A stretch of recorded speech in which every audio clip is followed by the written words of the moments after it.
Depending on the character's roles, some liberties to keep the plot moving are unrealistic. What I'm focused on is learned behavior, something you see over time. That is why I like series, because it starts to develop a character into a person and it constrains the writer into how the character can react. If you violate the spirit of the character, then you soon will find interest in the books will disappear. While the thoughts are inspired by the book, it does not imply the writer intended to inspire the thoughts I have. This is a two-parter on the for and against on gay marriage. The difficulties for gay couples when one is dead or unable to make known their wishes. It is the main argument for gay marriage. I completely understand both sides of this argument. The uncertainties of the survivor spouse. Families can be too rigid, unwilling to accept that LGBTQ couples can possibly love the same way. Possibly rigid families cannot imagine that LGBTQ couples could have anything to do with intimacy and love. LGBTQ community, consider this. Is it possible that the activist gay groups overemphasize on the sexual side? Consider gay pride parade. What you see on TV is far more likely to have leather or drag queen, and often the more offensive is the one that gets more attention. I do not deny that leather or drag is a part, for some more than others, yet few gay couples are representative of what is portrayed in the pride parade. While the event is meant for allowing us to feel inclusive, it also sends a message that often we want to offend as many around us as we can. Is it any wonder some might assume love and intimacy couldn't possibly exist?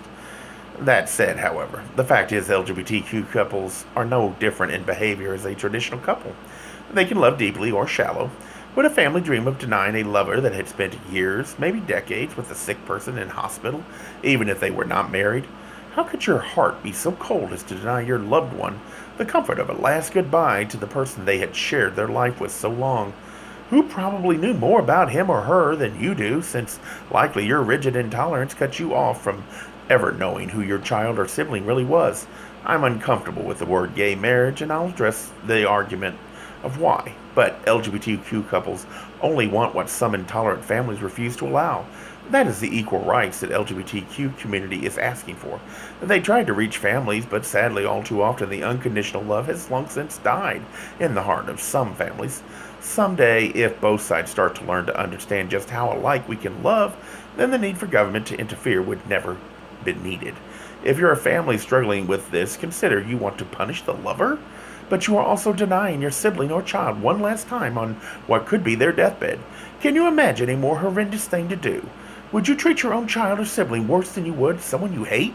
Your focus is still all on you, even on what could be your last chance to give your loved one last taste of unconditional love you said you would always have for them. Are you so petty you must deny them even that small comfort?